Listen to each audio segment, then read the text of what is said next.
Há uma regra não escrita no oceano, uma verdade que todo comandante naval conhece. Você não enfrenta um lobo com um cachorro de colo. Você não envia uma lancha rápida para lutar contra um contratorpedeiro. É uma sentença de morte. Um contratorpedeiro, com seus canhões de 5 polegadas, sua armadura, seus mais de 100 tripulantes. Ele é um predador do mar aberto.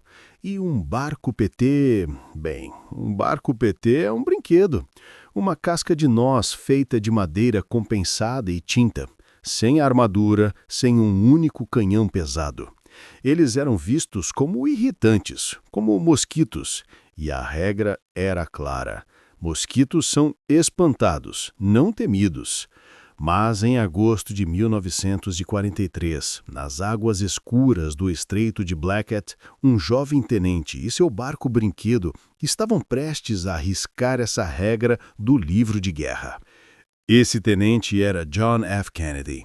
Com apenas 26 anos, ele já era uma figura marcante, filho de uma das famílias mais ricas e poderosas da América, carismático, com um futuro brilhante. Mas, naquele momento, ele não era um político em ascensão. Ele era o comandante do PT-59, um barco que ele mesmo apelidou de Gunboat Number One. A guerra no Pacífico estava num ponto crítico. Os americanos avançavam de ilha em ilha e os japoneses respondiam com reforços noturnos que ficaram conhecidos como Tokyo Express. Comboios rápidos que deslizavam pela escuridão para abastecer suas guarnições. A missão dos barcos PT era interceptá-los. Eles eram a armadilha móvel da Marinha. Mas Kennedy era diferente. Ele havia acabado de sobreviver ao desastre do PT-109, que foi cortado ao meio por um contratorpedeiro japonês. Ele passou dias na água, arrastando um tripulante ferido até a segurança. Essa experiência não o quebrou, o endureceu. Ele não via o PT-59 como um brinquedo. Ele o via como sua própria fortaleza flutuante. Ele modificou pessoalmente o barco, removendo os falhos torpedos e carregando-o com metralhadoras, canhões automáticos e até um lançador de foguetes. Ele estava transformando o mosquito em um enxame de vespas. E na noite de 2 de novembro de 1943, o radar do PT-59 pintou o alvo que desafiava toda a lógica. O Yugori, um contratorpedeiro da classe Fubuki de 2.000 toneladas, navegando arrogantemente como parte de um comboio de suprimentos. Kennedy olhou para aquele contato e fez a escolha que ninguém esperava. Ele não iria fugir, ele iria atacar. O motor do PT-59 ronca, um som abafado enquanto Kennedy ordena uma aproximação silenciosa. A escuridão é a sua única aliada. 700 metros, 500. O contratorpedeiro é uma silhueta monstruosa contra o seu noturno. Eles estão perto demais para os canhões principais do navio. Aí é que a loucura começa. Kennedy não ordena o lançamento de torpedos. Em vez disso, ele sussurra no intercomunicador: todos os canhões. Fogo. O mundo explode, o PT-59 treme violentamente, enquanto suas metralhadoras .50 cal e seus canhões automáticos de 20 milímetros cospem fúria contra o gigante de aço. É como atirar pedras em um tanque. As balas de calibre .50 ricocheteiam no casco blindado do Yuguri com um som agudo e inútil. Mas o barulho é ensurdecedor. É um ato de pura audácia. Um mosquito picando um tigre para chamar sua atenção. E funciona. As luzes de busca do contratorpedeiro acendem, varrendo a água cegamente. Kennedy grita por manobras evasivas. O PT-59 corta a água negra, um zumbido furioso evitando os feixes de luz.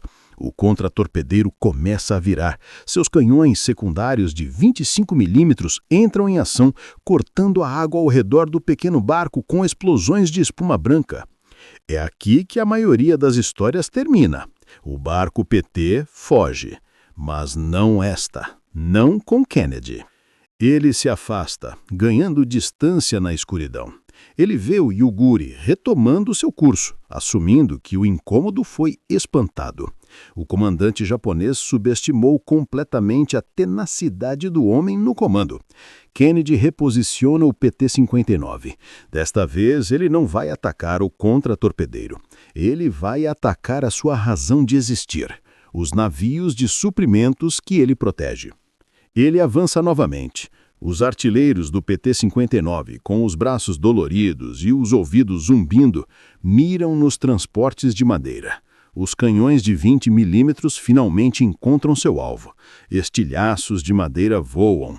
Um dos transportes de madeira começa a arder, flamas laranja refletindo na água oleosa. O caos reina. O contra-torpedeio está dividido entre perseguir esse atacante irritante e proteger seu comboio. Se você está gostando dessa história de coragem e engenhosidade contra todas as probabilidades, nós lhe pedimos um favor. Inscreva-se no canal. Cada clique nesse botão de inscrição nos ajuda a resgatar do esquecimento histórias como a de Kennedy e os homens do PT-59. Sua ajuda faz com que essas narrativas de sacrifício não se percam no silêncio da história. E então, no auge do caos, a chance surge. Um dos barcos de suprimentos, maior e mais lento, se separa do grupo. Kennedy vê sua abertura. Vamos acabar com ele, ele ordena, sua voz plana e determinada. O PT-59 avança. Desta vez é a uma distância de assassinato, 100 metros. Os foguetes são lançados, se ubilhando em sua trajetória curta. Os projéteis atingem o casco do navio de suprimentos. Os canhões de 20 milímetros varrem o deck.